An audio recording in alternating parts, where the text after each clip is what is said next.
आज हम बात करेंगे भारतीय लोकतंत्र की एक महत्वपूर्ण प्रक्रिया चुनावों की, और विशेष रूप से बिहार में चल रहे एक बड़े विवाद की, जो मतदाता सूची के स्पेशल इंटेंसिव रिवीजन यानी स से जुड़ा है। ये सिर्फ एक राजनीतिक मुद्दा नहीं, बल्कि हमारे संवैधानिक अधिकारों और चुनाव प्रणाली की पारदर्शिता से जुड़ा एक गहरा सवाल है।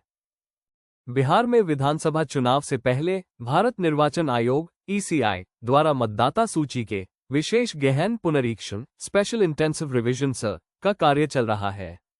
इस प्रक्रिया का उद्देश्य मतदाता सूची को त्रुटिहीन और आज तक बनाना है, जिसमें मृत मतदाताओं के नाम हटाना, डुप्लीकेट एंट्रीज को ठीक करना और नए पात्र मतदाताओं को जोड़ना शामिल है। चुनाव आयोग का कहना है कि यह एक आवश्यक कदम है ताकि यह सुनिश्चित हो सके कि प्रत्येक वैध नागरिक को मतदान का अवसर मिले और अवैध मतदाताओं को हटाया जा सके। भारत निर्वाचन आयोग का तर्क है कि स प्रक्रिया निष्पक्ष और पारदर्शी है। वे कहते हैं कि 2003 के बाद पहली बार इस तरह का गहन पुनरीक्षण हो रहा है, और शहरीकरण तथा आंतरिक प्रवास जैसे कारकों के कारण यह अत्यंत आवश्यक है। आयोग ने मतदाताओं के लिए एक गणना पत्र एन्यूमरेशन फॉर्म तैयार किया है, और 2003 की मतदाता सूची में शामिल लोगों को कोई अतिरिक्त सबूत देने की आवश्यकता नहीं है।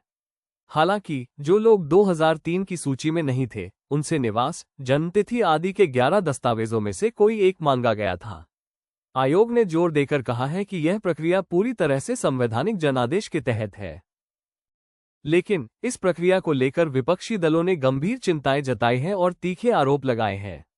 उनका मुख्य आरोप ये है कि स के नाम पर लाखों वैध मतदाताओं, खासकर अल्पसंख्यक और वंचित समुदायों के लोगों के नाम बिना उचित सत्यापन और सूचना के मतदाता सूची से हटाए जा रहे हैं।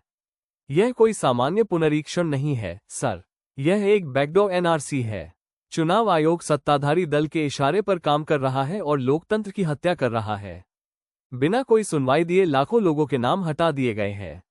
ये सीधे सीधे उनके मताधिकार पर हमला है। हम इस मनमानी को स्वीकार नहीं करेंगे। विपक्षी दलों का ये भी कहना है कि इस महत्वपूर्ण प्रक्रिया को शुरू करने से पहले कोई सर्वदलीय बैठक नहीं बुलाई गई, जिससे पारदर्शिता पर सवाल उठते हैं। उनका डर है कि जिन बूथों पर उन्हें पिछली बार ज्यादा वोट मिले थे, वहां से नाम काटे जा सकते हैं, जिससे आगामी चुनावों के परिणामों पर सीधा असर पड़ेगा। सुप्रीम कोर्ट में मामला और उसका निर्णय। यह विवाद इतना बढ़ गया कि मामला माननीय सुप्रीम कोर्ट तक पहुंचा। कई याचिकाओं में स्पेशल इंटेंसिव रिवीजन प्रक्रिया पर रोक लगाने की मांग की गई थी।